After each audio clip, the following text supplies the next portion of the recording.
దేవునికి స్తోత్రం. మీ అందరికి వందాలండి. ప్రియమైన దేవుని బిడ్డలారా, మీరు అందరూ బాగున్నారు కదా? దేవుని ఉచితమైన కృపలో, ఆయన ఉచితమైన ప్రేమలో మీరందరూ క్షేమకరంగాను, సంతోషంగాను, ఆరోగ్యంగాను ఉన్నారని నేను నమ్ముతున్నాను.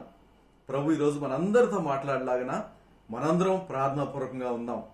ఈరోజు దేవుడు మనతో మాట్లాడాలి అనుకున్న అంశము, దేవుని యొక్క కృపను పొందుకున్న నీవు దాన్ని గుర్తించగలిగావా? ఆయన కృపను ప్రత్యేకంగా పొందుకున్న నీవు ఆ కృపను బట్టి ఆయన్ను స్మరించగలిగావా?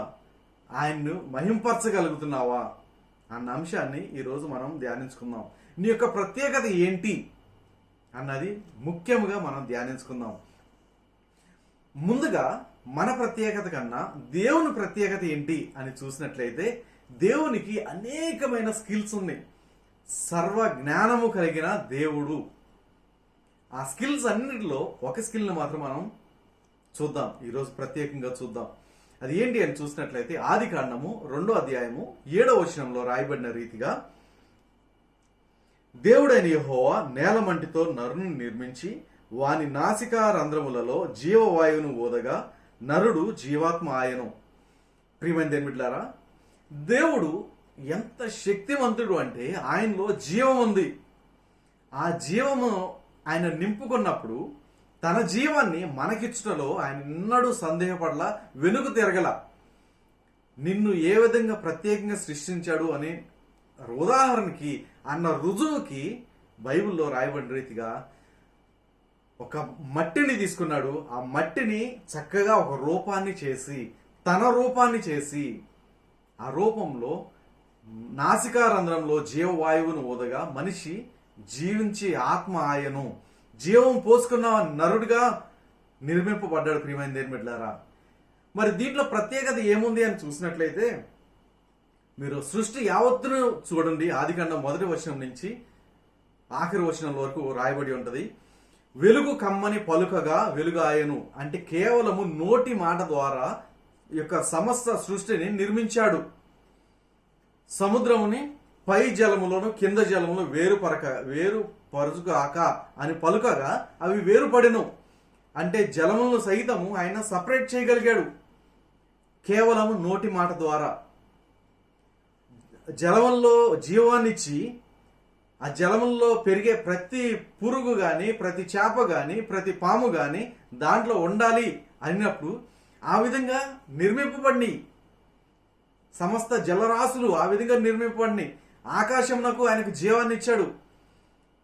ఆకాశంలో ఎగిరే ప్రతి పక్షి ఆయనకు జీవం ద్వారా, ఆయనకి కేవలం మాట ద్వారా నిర్మింపబడి ఉన్నవి. ప్రియమైన దేవుని బిడ్డలారా, సమస్తము ఆయన కేవలము మాట ద్వారా చేశారు. కానీ నిన్ను నన్ను నరుని ఒక మనిషిని మాత్రమే ప్రత్యేకంగా చేత్తోటి చేశారంట. ప్రియమైన దేవుని బిడ్డలారా, ఆయనకి ఎంత జ్ఞానము, నిన్ను అంతగా ప్రేమించాడు.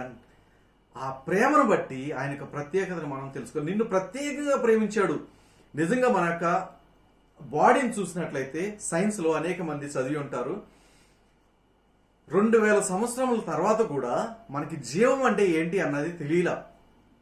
మనం ఎందుకు బ్రతికి ఉన్నామంటే మన గుండె కొట్టుకుంటుంది కాబట్టి రక్త ప్రసరణ జరుగుతుంది, దాంట్లోకి ఆక్సిజన్ వస్తుంది, బ్లడ్లోకి ఆక్సిజన్ వస్తుంది, ఆక్సిజన్ పోతుంది.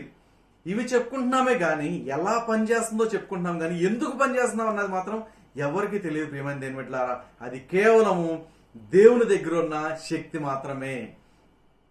మరి ఇంత జ్ఞానము కలిగి ఉన్న మనము, ఇంత సైంటిఫిక్ టెక్నికల్ నాలెడ్జ్ ఉన్న మనకి ఎక్కడ దాకా మనం చదవగలిగాము మన యొక్క శరీరాన్ని అంటే, మన మనిషికి మజిల్స్ ఉంటాయి, అంటే మాస్ అంటారు. బ్లడ్ సెల్స్, అదే బాడీ సెల్స్ని, గ్రూప్ ఆఫ్ సెల్స్ని మాస్ అంటాము.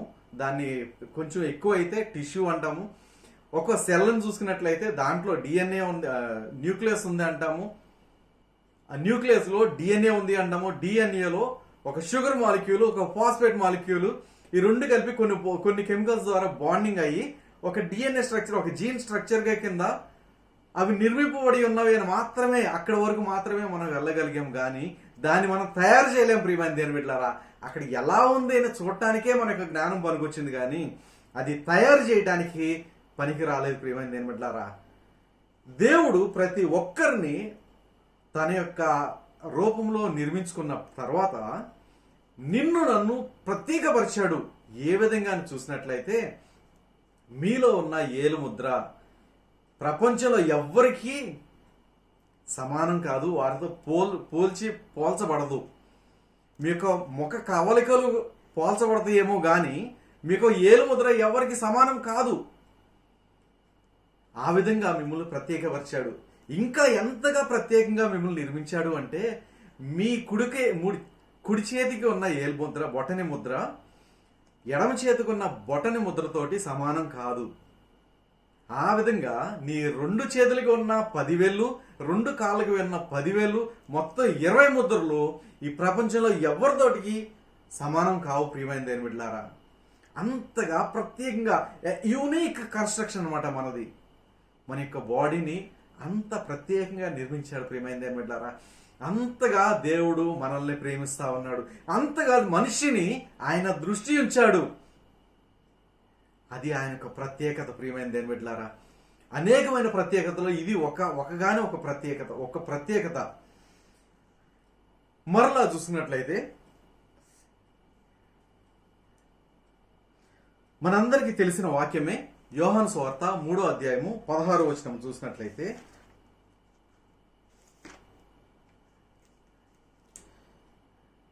దేవుడు లోకమును ఎంతో ప్రేమించెను కాగా ఆయన తన అద్వితీయ కుమారునిగా పుట్టిన వాని యందు విశ్వాసముంచు ప్రతివాడును నశింపక నిత్య జీవం పొందినట్లు ఆయనను అనుగ్రహించెను. ప్రియమైన దేవుని బిడ్డలారా, దేవుడు లోకమును ఎంతో ప్రేమించెను. లోకం అనగానే లోకంలో నివసించేవారు అని అర్థం. మనం లోక సామెత కాడ ఉంది కదా,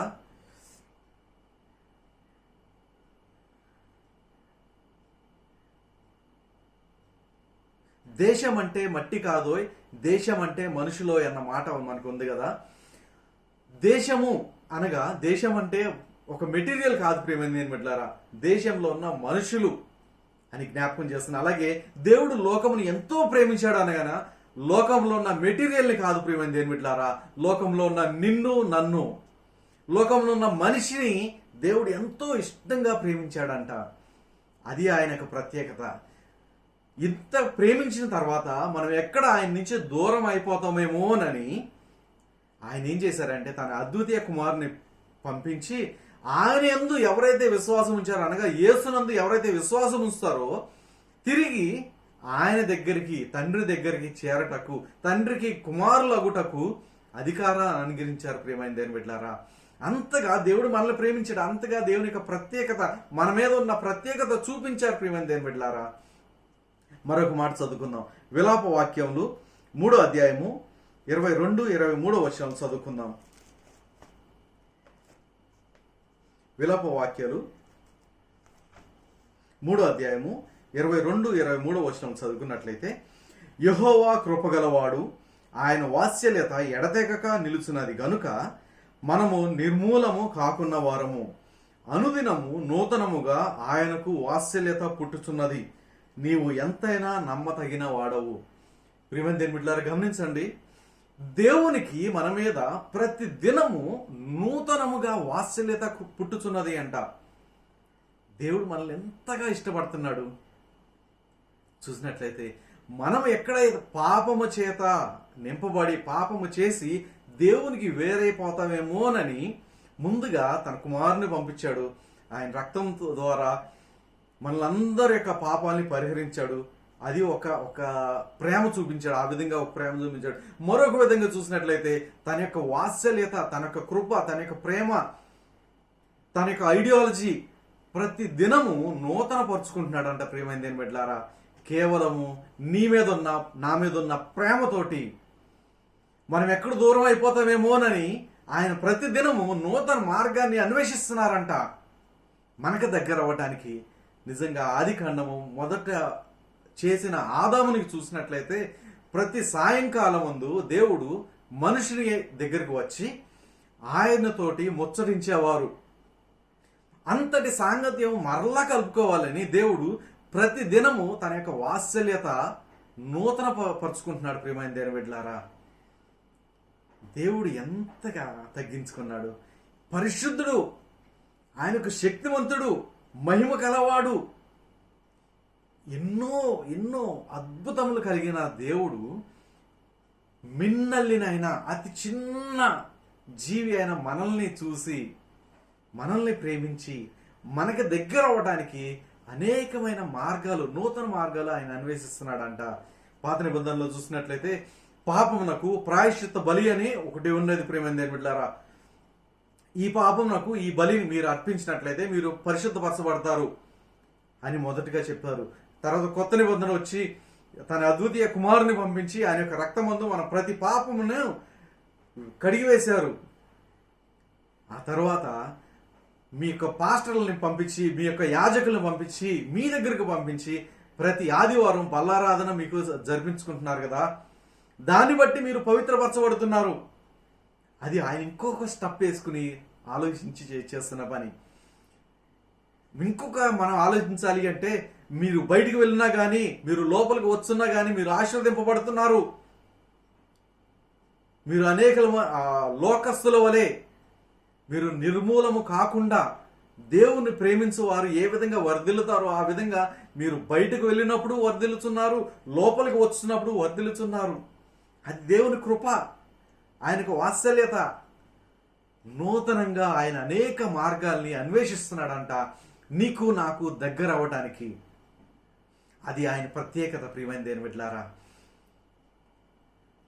అదేవిధంగా బైబిల్లో అనేక మంది గురించి రాయబడి ఉన్నది. వారి యొక్క ప్రత్యేకత గురించి కూడా మనం తెలుసుకుందాం. ఆఖరిగా మన ప్రత్యేకత ఏంటి అన్నది మనం ఆలోచిద్దాం.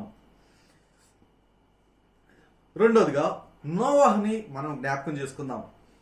దేవుడు ఆదామును సృష్టించి ఆ జనరేషన్ని సృష్టించిన తర్వాత ఒక టైం రాగానే ప్రతి ఒక్కరూ దేవునికి దూరమై పాపము చేత పురుగొల్పబడి నింపబడి దేవునికి అసహ్యమైన కార్యములు చేసి ఆయనకు ప్రేమని పొందుకోలేక నశించే స్థితిలో ఉండిపోయారంట. ఆ కాలమందు దేవుడు నోవాహుని జ్ఞాపకం చేసుకున్నాడు. ప్రేమైన దేని బిడ్డలారా, ఆదికాండము 6వ అధ్యాయము 8-9 వచనాలు మనం చదువుకుందాం. అయితే నోవాహు యెహోవా దృష్టి యందు కృప పొందిన వాడాయను. నోవాహు వంశావళి ఇదే. నోవాహు నీతిపరుడును తన తరములలో నిందారహితుడనై ఉండెను. నోవాహు దేవునితో కూడా నడిచినవాడు. ప్రియమైన దేవుని బిడ్డలారా, నోవాహు ఇంతమంది లోకంలో అనేక మంది తప్పు చేసి పాపములు చేసి దేవునికి దూరంగా నడుస్తున్నప్పుడు నోవాహు మాత్రమే దేవుణ్ణి అనుసరించు, దేవుని యొక్క కట్టడలను దేవుని యొక్క మార్గాలను అనుసరించు దేవునికి ఇష్టడై ఉన్నాడు. అందుకే దేవుని యొక్క కృప ఆయన మీదకి వచ్చిందంట. ప్రియమైన దేవుని బిడ్డలారా, దేవుని కృప పొందిన వాడాయను అని చక్కగా రాయబడింది, చక్కగా సాక్ష్యం ఇవ్వబడింది. నోవాహుని దేవుడు ఏర్పరచుకున్నాడు. ప్రియమైన దేవుని బిడ్డలారా, నోవాహును ప్రత్యేకపరిచాడు. ఈ యొక్క ప్రత్యేకింపబడిన నోవాహు ఏమి చూడగలిగాడు అంటే, హెబ్రీలు రాసిన పత్రిక 11వ అధ్యాయము 7వ వచనం మనం చూసినట్లయితే, విశ్వాసమును బట్టి నోవాహు అది వరకు చూడని సంగతులను గూర్చి దేవుని చేత హెచ్చరింపబడి భయభక్తులు గలవాడై తన ఇంటి వారి రక్షణ కొరకు ఒక ఓడను సిద్ధము చేసెను. అందువలన అతడు లోకము మీద నేరస్థాపన చేసి విశ్వాసమును బట్టి కలుగు నీతికి వారసుడాయను. ప్రియమైన దేవుని బిడ్డలారా, నోవాహు దేవుని నమ్మాడు, దేవుని కృపకు పాత్రుడయ్యాడు. ఆ తర్వాత ఏం చేశాడని చూసినట్లయితే దేవుని ప్రణాళికను బట్టి ఒక ఓడను తయారు చేసుకున్నాడంట. ఓడను తయారు చేసి అది వరకు ఎన్నడూ చూడని సంగతులను గూర్చి, అంటే అది వరకు వర్షం ఎప్పుడు రాలేదు, అది వరకు ఫ్లడ్స్ రాలేదు, తుఫాన్ రాలేదు, పైనుంచి వర్షంలాగా కురుస్తున్న సంగతి ఎన్నడూ జరగలేదు. మరి భూమి ఏ విధంగా సేద్యపరచబడిందని చూసినట్లయితే భూమిలో నుంచి ఆవిరి పైకి వచ్చి దాన్ని తడుపుచుండెను, అంటే భూమిని తడుపుచుండెను. మరి ఆ స్థితిలో దేవుడు ఒక మాట చెప్పాడు, వర్షం చేత ఇక భూమిని నాశనం చేస్తాను అని చెప్పినప్పుడు నీవు ఒక ఓడను తయారు చేసుకో అనినప్పుడు నోవాహు తను చూడని సంగతిని నమ్మి ఒక ఓడను తయారు చేసుకున్నాడంట. ప్రియమైన దేవుని బిడ్డలారా, ఆ ఓడను ఎప్పుడైతే తయారు చేసుకున్నాడో తను రక్షింపబడ్డాడు, తన యొక్క కుటుంబాన్ని రక్షించుకున్నాడు. ప్రియమైన దేవుని బిడ్డలారా, చక్కగా నోవాహు ప్రత్యేకింపబడ్డాడు. ఆ ప్రత్యేకతను బట్టి ఆయన ఒక ఓడను నిర్మించుకున్నాడు. అది వరకు ఎన్నడూ జరిగిన సంగతులను కాకుండా ప్రత్యేకంగా ఒక వర్షాన్ని చూడగలిగాడు. ప్రియమైన దేవుని బిడ్డలారా, అనేక మంది నశించిపోతున్నా కానీ తను, తన కుటుంబం వారు, తనతో పాటు ఉన్న జంతువులు కానీ పక్షులే కానీ వాటిలన్నిటిని రక్షించుకోగలిగాడు. ప్రియమైన దేవుని బిడ్డలారా, అది నోవహు యొక్క ప్రత్యేకత. మరొక వ్యక్తి చూద్దాం. హిజ్కియా, 2వ రాజుల గ్రంథము 20వ అధ్యాయము 1 నుంచి 6 వచనం చదువుకుందాం. 2వ రాజుల గ్రంథము 20వ అధ్యాయము 1 నుంచి 6 వచనాలు చదువుకుందాం. ఆ దినములలో హిజ్కియాకు మరణకరమైన రోగము కలగగా ఆమోజు కుమారుడును ప్రవక్తయునైన యెషయా అతని యొద్దకు వచ్చి, నీవు మరణమవుచున్నావు, బ్రతుకవు గనుక నీవు నీ ఇల్లు చక్కబెట్టుకొనుమని యెహోవా సెలవిచ్చుచున్నాడని చెప్పగా, అతడు తన ముఖము గోడ తట్టు త్రిప్పుకొని, యెహోవా, యథార్థ హృదయుడనై సత్యముతో నీ సన్నిధిని నేనెట్లు నడుచుచుంటినో, నీ దృష్టికి అనుకూలముగా సమస్తమును నేనెట్లు జరిగించితునో కృపతో జ్ఞాపకము చేసుకొనువని హిజ్కియా కన్నీళ్లు విడుచుచు యెహోవాను ప్రార్థించెను. యెషయా నడిమిశాలలో నుండి అవతలకు వెళ్ళక మునిపే యెహోవా వాక్కు అతనికి ప్రత్యక్షమై ఈలాగు సెలవిచ్చెను, నీవు తిరిగి నా ప్రజలకు అధిపతి అయిన హిజ్కియా యొద్దకు పోయి అతనితో ఇట్లనుము, నీ పితరుడైన దావీదునకు దేవుడగు యెహోవా నీకు సెలవిచ్చినదేమనగా, నీవు కన్నీళ్లు విడుచుట చూచితిని, నీ ప్రార్థన నేను అంగీకరించి ఉన్నాను, నేను నిన్ను బాగు చేసేదను. 3వ దినమున నీవు యెహోవా మందిరమునకు ఎక్కిపోవుదవు. ఇంకా 15 సంవత్సరముల ఆయుష్ను నీకిచ్చేదను. మరియు నా నిమిత్తమును, నా సేవకుడైన దావీదు నిమిత్తమును ఈ పట్టణమును నేను కాపాడుచు నిన్నును ఈ పట్టణమును అష్షూరు రాజు చేతిలో పడకుండా నేను విడిపించేదను.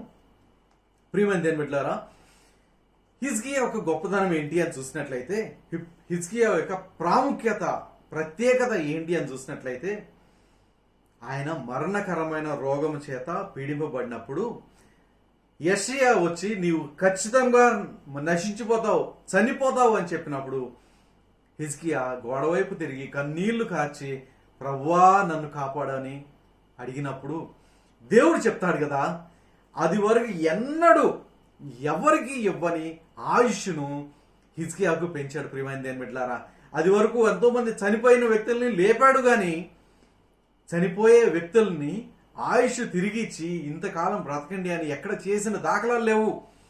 హిజ్కియా ప్రప్రథమంగా మొట్టమొదటిగా ఆయుష్ను పెంచుకున్నాడు. ప్రియమైన దేవుని బిడ్డలారా, 15 సంవత్సరాలు నీకు ఆయుష్ ఇస్తాను అనగానే అంతకన్నా గొప్ప భాగ్యం ఎవరికుంటది? హిజ్కియా యొక్క ప్రత్యేకత ఏంటి అంటే, ప్రభువా నేనెట్లు నిన్ను అనుసరించి నడుచుకున్నానో, నేనెట్లు నిన్ను మహింపరిచానో దయతో కృపతో నన్ను జ్ఞాపకం చేసుకొని ప్రార్థన చేశాడు. ప్రియమైన దేవుని బిడ్డలారా, హిజ్కియా యొక్క ప్రత్యేకత ఏంటి అంటే యథార్థంగా దేవుని సన్నిధిలో నడిచాడు. ప్రియమైన దేవుని బిడ్డలారా, అందుకే అది వరకు ఎన్నడూ జరగని, ఎవ్వరికి జరగని ఆయుష్ పెంచుట అన్నది దేవుని చేత డైరెక్ట్ గా హిజ్కియా పొందుకున్నాడు. ప్రియమైన దేవుని బిడ్డలారా, అది హిజ్కియా యొక్క ప్రత్యేకత. అలా అనేక మంది బైబిల్లో ఉన్నారు. ప్రియమైన మరొక వ్యక్తి గురించి చదువుకుందాం. ఆయన ఎలీషా, 2వ రాజుల గ్రంథము 6వ అధ్యాయము 1 నుంచి 7 వచనాలు చదువుకుందాం. 2వ రాజుల గ్రంథము 6వ అధ్యాయము 1 నుంచి 7 వచనముల వరకు చదువుకుందాం. అంతటా ప్రవక్తల శిష్యులు ఎలీషా యొద్దకు వచ్చి, ఇదిగో నీ యొద్ద మాకున్న స్థలము ఇరుకుగానున్నది, నీ సెలవైతే మేము యోర్దాను నదికి పోయి తలా యొక్క మ్రాను అచ్చట నుండి తెచ్చుకొని మరి ఒక చోట నివాసము కట్టుకొందుమని మనవి చేయగా, అతడు వెల్లుడని ప్రత్యుత్తరమిచ్చాను. ఒకడు దయచేసి నీ దాసులమైన మాతో కూడా నీవు రావాలనని కోరగా, అతడు నేను వచ్చేదనని చెప్పి వారితో కూడా పోయెను. వారు యోర్దానుకు వచ్చి మ్రానులు నరుకుచుండిరి. ఒకడు దూలము నరుకుచున్నప్పుడు గొడ్డలి ఊడి నీటిలో పడిపోగా వాడు, అయ్యో నా ఏలినవాడా, అది ఎరువు తెచ్చినదని మొర్రపెట్టాను గనుక ఆ దైవజనుడు అది ఎక్కడ పడినని అడిగాను. వాడు అతనికి ఆ స్థలమును చూపింపగా అతడు కొమ్మ ఒకటి నరికి నీళ్ళల్లో వేయగా గొడ్డలి తేలెను. అతడు దానిని పట్టుకొనుమని వానితో చెప్పగా వాడు తన చెయ్యి చాపి దానిని పట్టుకొనెను. ప్రియమైన దేవుని బిడ్డలారా, ఎలీషా అనేకమైన అద్భుత కార్యములు చేసి ఉన్నాడు. ఏలియా దగ్గర నుంచి ఒక దుప్పటి కింద పడినప్పుడు ఆ దుప్పటిని తీసుకుని యోర్దాన్ నదిని కొట్టినప్పుడు యోర్దాని పాయలైపోయిందంట. ప్రియమైన దేవుని బిడ్డలారా, అలా అనేకమైన కార్యాలు ఎలీషా కూడా చేశారు. కానీ ఒక ప్రత్యేకమైన కార్యాన్ని మనం ఈరోజు జ్ఞాపకం చేసుకుంటున్నాం. ఏంటి అంటే, ఒక ఇనుము సామాను నేలల్లో నుంచి పైకి తేలుట. మనం విస్కాసిటీ అని చెప్పేసి సైన్స్లో చదువుతాం. ఎక్కువగా సాంద్రత ఉన్నది, ఎక్కువగా థిక్నెస్ ఉన్నది కింద ఉంటుంది, లైట్ వెయిట్ ఉన్నది పైకి వెళ్ళిపోతుంది. ఇప్పుడు ఎక్కువగా బరువు ఉన్నది గొడ్డల నీళ్ళ అని చూసినట్లయితే గొడ్డలి కదా, మనందరికీ తెలుసు. ఇనుముతోటి చేయబడిన ఒక హెడ్, తల, ఒక కర్ర ఉంటుంది. ఈ కర్ర ఎప్పుడైతే ఈ యొక్క గొడ్డలు ఎప్పుడైతే నీళ్ళ పడిందో నీటి కన్నా దాని యొక్క సాంద్రత ఎక్కువ కాబట్టి అది కిందకి వెళ్ళిపోతుంది. అలాంటి పరిస్థితిని తారుమారు చేశాడు. ప్రియమైన దేవుని బిడ్డలారా, ఆ విస్కాసిటీ అన్నదాన్ని తారుమారు చేశాడు ఈ యొక్క ఎలీషా. చూసినట్లయితే తన యొక్క సేవకులు తన దగ్గర నివాసం ఉండటానికి స్థలం సరిపోవట్లేదు కనుక మేము అనేకమైన పురాలు కడతాం. ఒక్కొక్క పురంలో ఎవరైతే నిన్ను నమ్మి నీ సేవకు వస్తారో, నీ దగ్గర ఉండటానికి ఇష్టపడతారో వారికి ఆ పురంలో ఉంటాయి కాబట్టి మేము పురాలు కడతాం అనగానే సరే అంటాడు. వారందరూ వెళ్ళి నది వద్ద కట్టెలు నరుగుతున్నప్పుడు ఒక గొడ్డలి ఒక దాసుడి చేతిలో నుంచి జారిపోయి నీళ్ళ పడిపోతుంది. ఆ విషయం ఎలీషా యొద్దకు చెప్పగానే ఎలీషా అంటాడు కదా, అది ఎక్కడ పడింది, పడిన చోటు చూపించగానే ఆ పడిన చోటు చూపించగానే ఒక చిన్న కొమ్మని విరిచి ఆ యొక్క నీళ్ళలో వేయగానే గొడ్డలి తేలిందంట. ప్రియమైన దేవుని బిడ్డలారా, అది ఎన్నడైనా ఎక్కడైనా సాధ్యమా? విస్కాసిటీని రివర్స్ చేసే విస్కాసిటీ ఆ యొక్క ప్రక్రియ, ఆ యొక్క పరిస్థితి ఎక్కడన్నా జరిగిందా అంటే ఎన్నడూ జరగలేదు. ప్రియమైన దేవుని బిడ్డలారా, అది ఆయన ప్రత్యేకత. అంతకుముందు ఎన్నడూ జరిగిన సంగతి ఆయన చేయగలిగాడు. ప్రియమైన దేవుని బిడ్డలారా, దేవుని దగ్గర నుంచి కృప పొందిన ఎలీషా కూడా తన యొక్క ప్రత్యేకతని చాటుకున్నాడు. నీటి సాంద్రతని పెంచి గొడ్డల సాంద్రతని తగ్గించి నీటి మీద తేలేటట్లుగా చేశాడు. ప్రియమైన దేవుని బిడ్డలారా, అది ఎలీషా యొక్క గొప్పతనం, ఎలీషా యొక్క ప్రత్యేకత. అలా బైబిల్లో అనేక మంది వారి యొక్క ప్రత్యేకతను గుర్తు పెట్టించుకునే విధంగా వారు బిహేవ్ చేశారు, వారు జీవించారు. మనం చూసినట్లయితే ఇశ్రాయేలీయులకు మొట్టమొదటి రాజుగా ఉన్న సౌలును జ్ఞాపకం చేసుకున్నట్లయితే, సౌలు అనగానే ఇశ్రాయేలీలందరికన్నా ఎత్తైన వాడు. ఇశ్రాయేల్లో ఎవరు కూడా ఆయన యొక్క భుజము దాటి పైకి వెళ్ళలేదంట. అంత ఎత్తైన వాడు మొట్టమొదటిగా ఇశ్రాయేలీయులకు రాజు అయిన సౌలు. ప్రియమైన దేవుని బిడ్డలారా, ఆయనకు గొప్పతనం ఏంటి అంటే ఆయన ఎత్తైన వాడు, సుందరుడు, అందగాడు, రూపం కలిగిన వాడు, మంచి బాహుగలవాడు, ఆజానుబాహుడు అని వర్ణిస్తారు కదా. దావీదును చూసినట్లయితే దేవుని హృదయానుసారుడు అంటారు కదా. నోవాహు చూస్తే దేవుని కృప కలిగిన వాడు అంటారు కదా. సంసోను చూస్తే ఆయన యొక్క బలాఢ్యుడు అంటారు కదా. ఆయన బలం గురించి చెప్పుకుంటారు కదా. గిద్యోను అనగానే పరాక్రమం గల బలాఢ్యుడా అన్న మాట గుర్తుకు వస్తుంది కదా. అలా పాత నిబంధనలో ఆది కాండం నుంచి మలాకి గ్రంథం వరకు ప్రతి ఒక్కరూ వారి యొక్క ప్రాముఖ్యతని సంపాదించుకున్నారు. ప్రియమైన దేవుని బిడ్డలారా, వారి యొక్క ప్రత్యేకతని చాటుకున్నారు. వారి యొక్క ప్రత్యేకతను బట్టి దేవుణ్ణి మహింపరిచారు. ప్రియమైన దేవుని బిడ్డలారా, అదే నూతన నిబంధనలో కాదు చూసినట్లయితే దేవుని యొక్క శిష్యులు ప్రత్యేకింపబడ్డారు. వారికి తగ్గట్టుగా వారు అనేక మార్గంలోకి వెళ్ళి అనేక ప్రాంతాల్లోకి వెళ్ళి యేసుకి శిష్యులుగా అనేక మందిని చేశారు. ప్రియమైన దేవుని బిడ్డలారా, బాప్తిస్మ ఇచ్చిన యోహాను చూసినట్లయితే ఆయన గురించి ఒక మాటలో చెప్పాలంటే అరణ్యంలో వేయబడిన ఒక శబ్దము, ఒక కేక అని చెప్తాము. యేసు ప్రభు శిష్యుల్లో యోహాన్ని చూసినట్లయితే ఆయన వేయించబడినా గాని, నూనెలో కాల్చబడినా గాని ప్రకటనని రాశాడు. ప్రియమైన దేని బిడ్డలారా, వారి యొక్క ప్రత్యేకతని వారు ప్రదర్శించుకున్నారు. ఆ ప్రదర్శించిన దాన్ని బట్టి దేవుడు మహిమపరచబడ్డాడు, దేవుని మహిమపరిచారు. ప్రియమైన దేని బిడ్డలారా, మరి ఈ సమయంలో దేవుడు అడుగుతున్నాడు, నీ ప్రత్యేకత ఏంటి? నువ్వు గమనించావా? నేను నిన్ను ప్రత్యేకంగా నిర్మించాను కదా, నీ ప్రత్యేకతను నీవు గమనించగలిగావా? నీ స్కిల్ ఏంటి? What are you worth for? నీ స్కిల్ ఏంటి? నీ స్కిల్ సెట్ ద్వారా నువ్వు ఏం చేయాలనుకుంటున్నావు? చేసేదాన్ని నా నామం నిమిత్తము నేను మహిమపరచబడినట్లు నీవు ఏం చేయాలనుకుంటున్నావని దేవుడు ఈరోజు మనందరిని అడుగుతున్నాడు. ప్రియమైన దేని బిడ్డలారా, మీ యొక్క సమాధానం గురించి ఆయన ఆతృతగా వెయిట్ చేస్తా ఉన్నాడు. ప్రభువా, నా మందిరంలో నేను ప్రార్థనాపరుడిని చెప్పుకుంటున్నావా?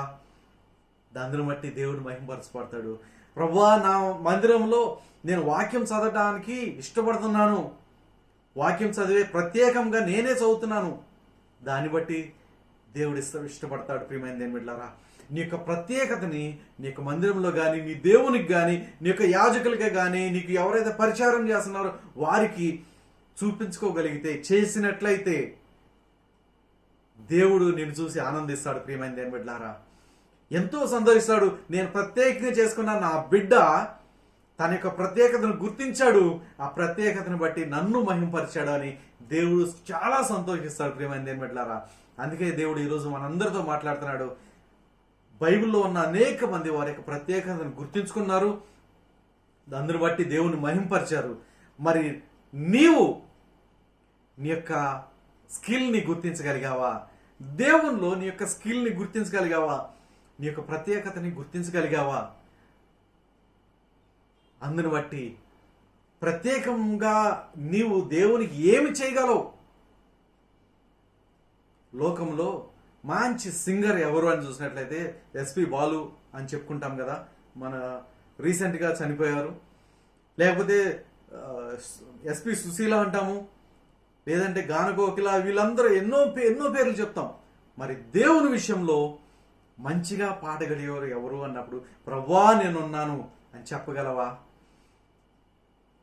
యెషయా అంటున్నాడు, ప్రభువా నీ యొక్క నామాన్ని ప్రచురించకు నేను రెడీగా ఉన్నాను ప్రభువా, కానీ నా యొక్క నోరు తిరగదు ప్రభువా, నా యొక్క నోరు పరిశుద్ధత లేదు అనగానే దేవుడు నొప్పి కొలుముని తీసుకొచ్చి అంటించి నీవు పరిశుద్ధపరచబడ్డావు అని చెప్తాడు కదా. మరి నీవు నిలబడినట్లయితే దేవుడు నిన్ను చక్కగా వాడుకుంటాడు. ప్రియమైన దేని బిడ్డలారా, కాబట్టి నా విన్నపము, మీ యొక్క ప్రత్యేకతను గుర్తించండి, దేవునిలో ఆ ప్రత్యేకంగా మీరు ఆరాధించండి, స్తుతించండి, దేవుని నామాన్ని మహింపరచండి. ప్రియమైన దేని బిడ్డలారా, దేవుడు మిమ్మల్ని అందరినీ బహుగా దీవించును గాక. ప్రార్థన చేసుకుందాం. మహాపరిశుద్ధుడైన మా దేవా, నీకు వందనాలు చెల్లించుకుంటున్నాం ప్రభువా. ఈ సమయంలో నాయన ప్రభువా, మీరు మమ్మల్ని ప్రత్యేకంగా నిర్మించారు అని మీ యొక్క ప్రత్యేకతని చాటుకున్నారు. లోకంలో అనేక మంది నాయన ప్రభువా వారికి ప్రత్యేకతను ఇచ్చావు, కానీ మేము గ్రహించలేని స్థితిలో ఉన్నాం. బైబిల్లో ప్రభా ప్రతి ఒక్కరి ప్రత్యేకత మీరు మాకు చూపించారు, మీకు వందనాలు చెల్లించుకుంటున్నాం. మేము కూడా నాయన ప్రభా మా యొక్క ప్రత్యేకతని గ్రహించి మేము దేనికి వర్తో మేము తెలుసుకొని దాన్ని బట్టి, ఆ విషయాన్ని బట్టి, ఆ యొక్క సంగతులను బట్టి ప్రభువా మేము నిన్ను మహింపరచినట్లు, నిన్ను కీర్తించినట్లు, నిన్ను గణపరచినట్లు భాగ్యాన్ని దయచేయమని వేడుకొంచున్నాం ప్రభా. ఈరోజు మేము ఆశపడుచున్నాం ప్రభా, నా ప్రత్యేకత ఇది, నేను నుంచుంటాను అని ప్రభా నీలో ప్రార్థన చేసుకుంటున్నాం, నీలో నిలబడుతున్నాం ప్రభా. యెషయాని ప్రభా మీరు నిప్పు కొలుముతోటి పరిశుద్ధపరిచినట్లు మమ్మల్ని ప్రభా నిలబెట్టమని, నీ సన్నిధిలో బాగా వాడుకోమని, నిన్ను మహిమకరంగా చూపించే జీవితాన్ని మా అందరికీ దయచేయమని వేడుకొంచు. యేసునామమున ప్రార్థించి వేడుకొంచున్నాం నా పరమ తండ్రి, ఆమేన్.